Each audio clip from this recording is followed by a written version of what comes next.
Possibly the busiest rural station in England is 14 miles from London. This lovely unspoiled village is representative of the England that was and the England that happily still is. The peace of the cottage garden seems so remote from the entertainment world, and the rippling river remains unspoiled as though faintly contemptuous of that which we call progress.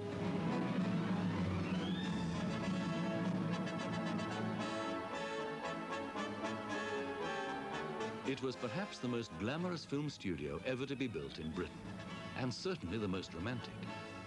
On 165 acres of Buckinghamshire countryside, one man was determined to take on the Hollywood moguls at their own game.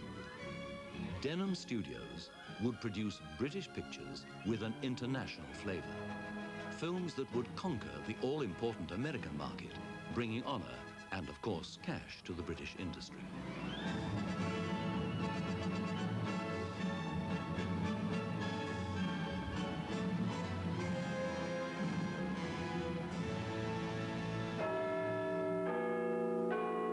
He called his company London Film Productions.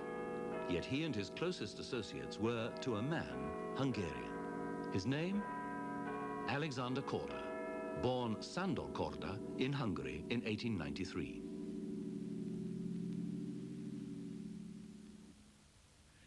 He was so many different moods.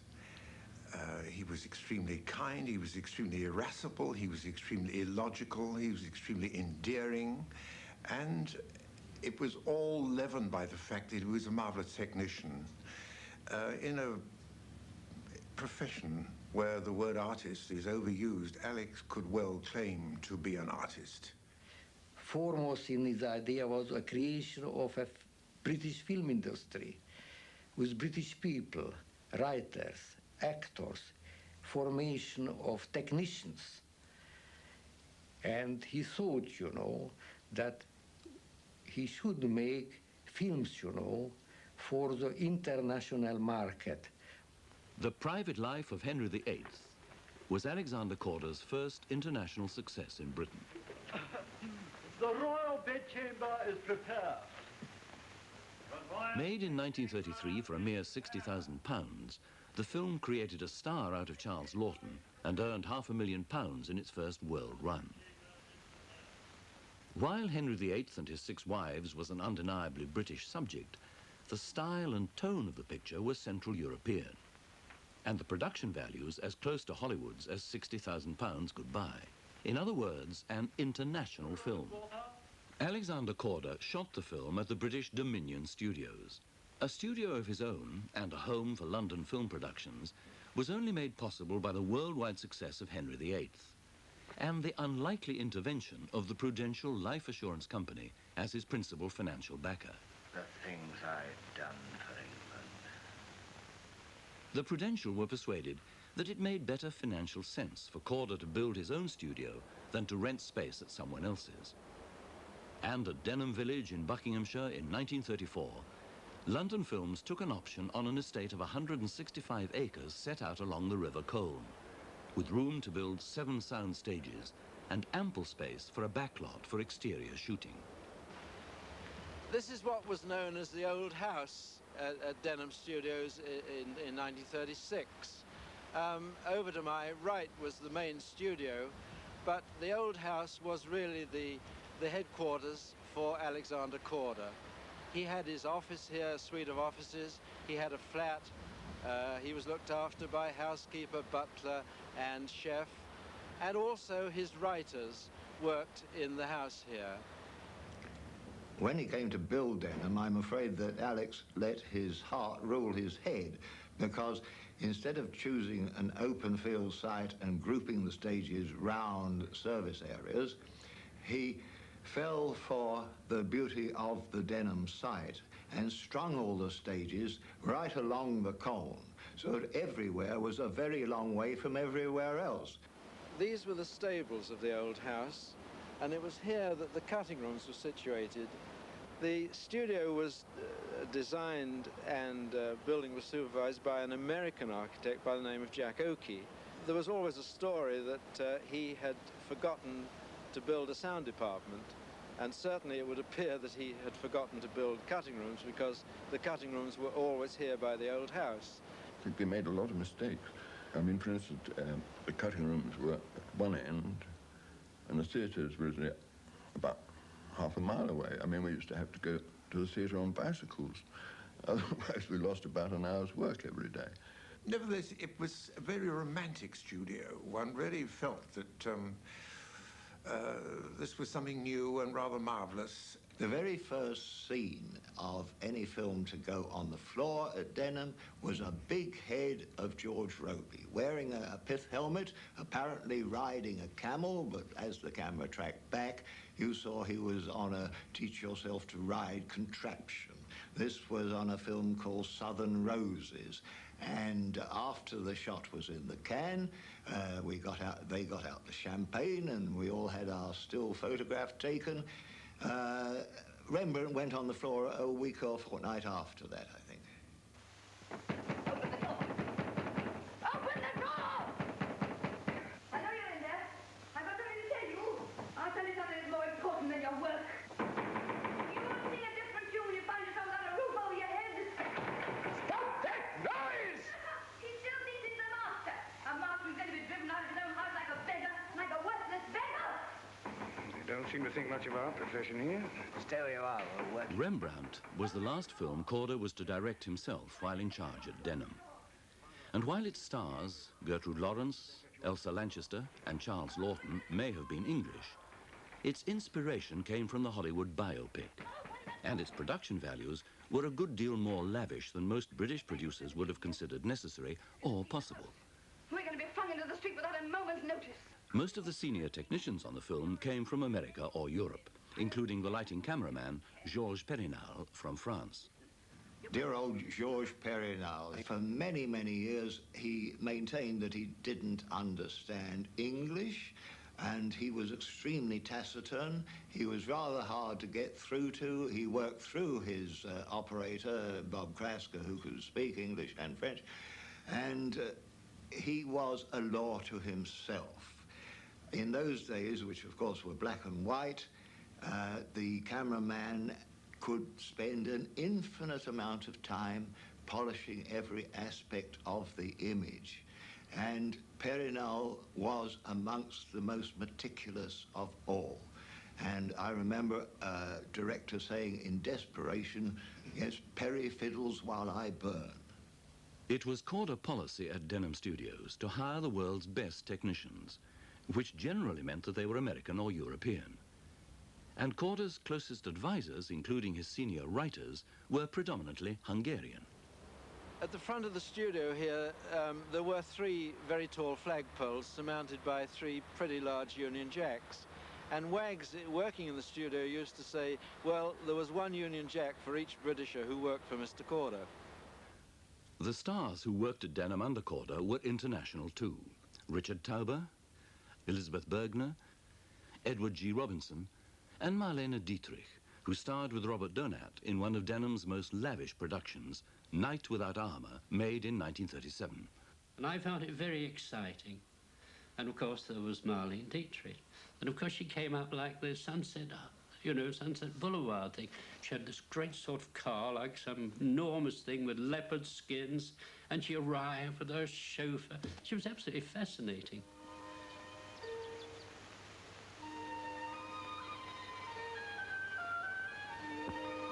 Hello, comrade!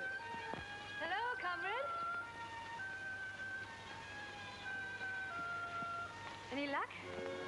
The skies opened and manna fell from heaven. Night Without Armour was a typical Korda project. You ready? An American-German star with a British leading man, a Belgian director, an American cameraman and supervising editor, a script by Hungarians, and a story set in the Russian Revolution. It was not a box office success, but all who worked on the film agree that the sets were like nothing seen in a British studio before, including this forest, constructed inside one of Denham's largest sound stages. Of course, the stages were enormous, and sets also were enormous. Everything appertaining to Korda was enormous and lavish. And the woodland, the forest set for Night Without Armour, they brought in lorry loads and lorry loads of soil. Mature trees were dug up and transplanted, hedges were planted, and the set stood long enough for bushes and trees and the undergrowth to actually start growing. But not only were the hedges and bushes planted and eventually starting to grow, but the turf itself. One extraordinary thing was that at a weekend, of course, the studio doors would be shut, and we would come back on the Monday morning, and because of the lack of light, the turf would inevitably have turned a bright yellow. And before we could start shooting, the painters would be out with sprays, spraying the turf back to its normal green. A new activity and a new importance has been brought to Denham through the erection of the studios, and Denham Station has awakened to a new dignity. Hundreds of studio employees travel down from London daily. Carpenters, plasterers, typists, they all queue up, ready to clock in at the imposing studio gates. And the routine and discipline of a modern factory applies to the men and women who make modern entertainment. These scenes of life at Denham come from a unique documentary called A Day at Denham, made to promote the studio in the late 30s. And the petrol bill for this lot would be quite staggering. Come on, you know the time for clocking in, jump to it. Oh, it slipped right out of my hand. The official hours, I believe, were 9 to 6, but they weren't very official. If Alex and, although I wasn't directly working for him, but he always came to me because I was continental and he wanted something extra done, I stayed sometimes at 9 to 10. I mean, it didn't matter to me because I was so interested. I didn't consider myself like a person who clocks in and clocks out. I refused to clock in fact. Well, you didn't know when we were busy there, when we first started there, you didn't know where we was going on Monday night or Tuesday night. That's how busy we were. We worked right till Tuesday night, right from Monday, right through with 8 a break to Tuesday night. One, we'd have our meals in between. Then we'd probably have a night in bed perhaps Tuesday. And we worked right through to Thursday or Friday night. And the weekends, well, we was always working weekends. Well, we was very busy then because there were so many productions on the floor. If the work wasn't completed about 5:30, 5:45, the charge hand would probably come around and say, well, we're working till 8, and we'd work till 8. It was very rarely that anybody left because, you know, that was your work and that was your job, and you stayed until the job was finished. And at 7:45, maybe they'd come around and say, well, we're working till 10 or 12 or the last train, or if you've got a car, you can stay as long as you wish. So it was very unusual hours. But if we hadn't got what was called at the time a Jack Hobbs, which is 100 hours against our 52 as a normal working week, if we hadn't got a Jack Hobbs on the Wednesday, it was hard times, you know. My record, I think, I went in on one day and 9 o'clock, and I didn't come out till 53 hours later. And again, no overtime. When they found they had to pay overtime for that kind of unreasonable hours, it suddenly became unnecessary, and the whole thing changed. The only strike that I can remember at Denham was quite early on, when the main entrance didn't exist and we used to come in by the back entrance. And arriving one morning to find a fairly large crowd outside the gate, we were allowed in as the nucleus of the crowd were what were known as the hourly workers. And apparently what had happened was there was a non-union, I think a plasterer's labourer had been taken on, and there was no militancy with the unions then, but they were objecting to his working, and they remained outside the gate. And the most extraordinary thing happened. Alexander Korda was told.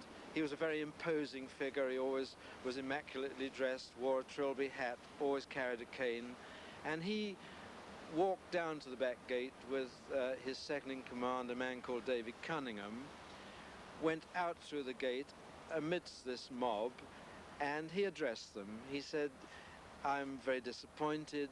You have worked for me on films like Henry VIII, and I'm very disappointed to find that there is trouble. You are my children, I've looked after you, and all I will say is that if you're not back on the other side, inside the studio, by midday, you will never ever work for me again. And he turned his back on them and walked back in, and by midday, they were back in the studio, happily working. I don't know whether the man had to join the union or not, it probably didn't matter. Not all of Korda's films were shot at Denham. London Films believed in worldwide locations. And in 1935, Robert Flaherty, the legendary documentary director, was dispatched by Korda to make a film in India. The project was eventually completed by Korda's brother Zoltan and released as Elephant Boy 2 years after shooting had begun. For what Korda had not reckoned with was Flaherty's unique way of working without any kind of script. Flaherty went off to India without a script, followed some years later, well, about a year later, I think, by Zolly. But after Flaherty had left, nothing seemed to happen. No rushes came back. And the story is that they sent frantic cables saying, when does shooting start? And Flaherty was replying, shooting will start as soon as I have found elephant. Eventually, a cable arrived saying, have found elephant, shooting starts immediately. Nothing happened, more cables. Another cable back from Flaherty saying, shooting cannot start until I have found boy. Another cable saying, have found boy, shooting starts immediately. Nothing happened, frantic cables, cable from Flaherty. Shooting delayed indefinitely.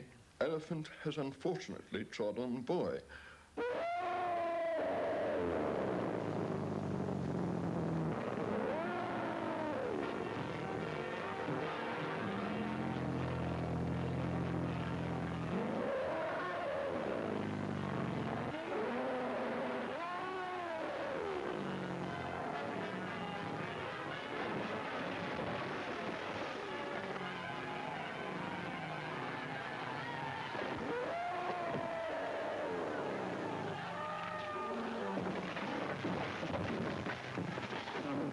The great bulk of Elephant Boy was shot here on the lot at Denham after an abortive 9, 10, 12 months of attempting to shoot the film in India. Apart from live elephants being brought here and kept here, there were certain scenes that had to be shot where the elephants were required to do specific things, and a mechanical one was built inside which two sweating prop men turned pedals to make the ears flap and the trunk move about. Also, I remember there was one instance when Zolly Korda, who by then was directing the film, had asked Borrowdale to arrange, he needed a shot of a tiger jumping up over the camera, and they set up a form of rostrum, surrounded it with wire netting underneath, and they had the camera set up underneath the rostrum, and they then tried to persuade a more or less tame tiger to make the leap, which it did. It satisfied them and jumped onto the rostrum, but it decided to sit there from then on, and every time they made a move to get out of their hide under the rostrum, it would dab a paw at them and keep them captive underneath the rostrum. Arguably, the best films that Alexander Korda made at Denham during his short reign at the studio were about the Empire. London in 1900. British troops on their way to Africa. Street crowds cheering them, and as usual, the inevitable crowd behind the camera. Just one more scene from the film. Indeed, it remains at first sight a paradox that this most American of English studios, with its Hungarian head of production, should have shared the British fascination with the imperial adventure. And I think that Alex saw that there was a great market for pictures about the empire and the building of the empire. They were a sort of English Western in a kind of way. And of course, you know, we've got to think back half a century. I mean, the whole climate of life was different in those days. I mean, it was marvelous. We had an enormous empire, and it hadn't been tapped in terms of filmmaking. Zoltan Korda's first version of A.E.W. Mason's The Four Feathers is certainly Denham's finest empire picture.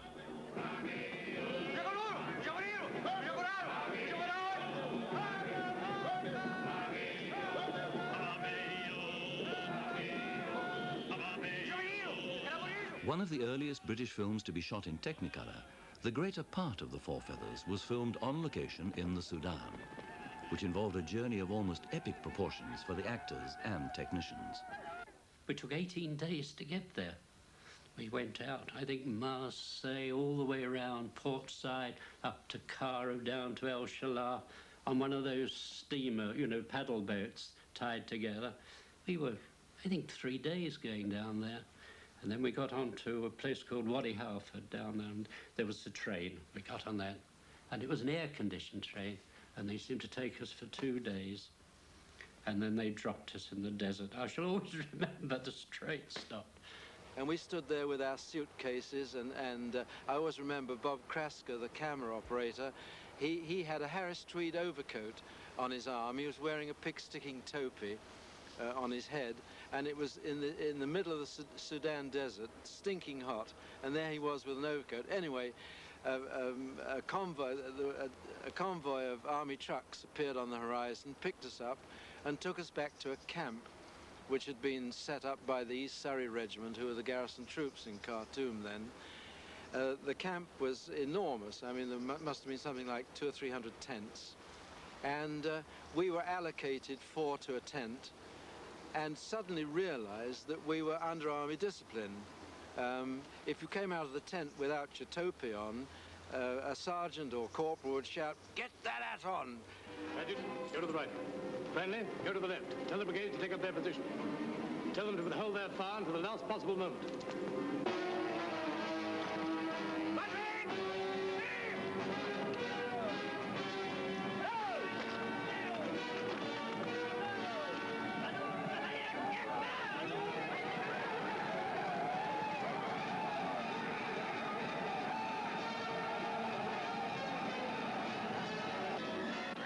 Ain't it?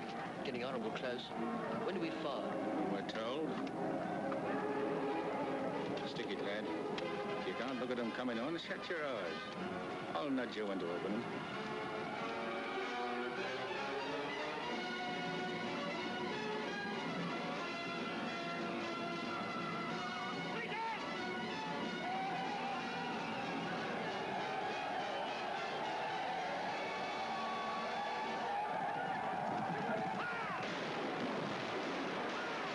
The heat on location in the desert near Khartoum was blistering.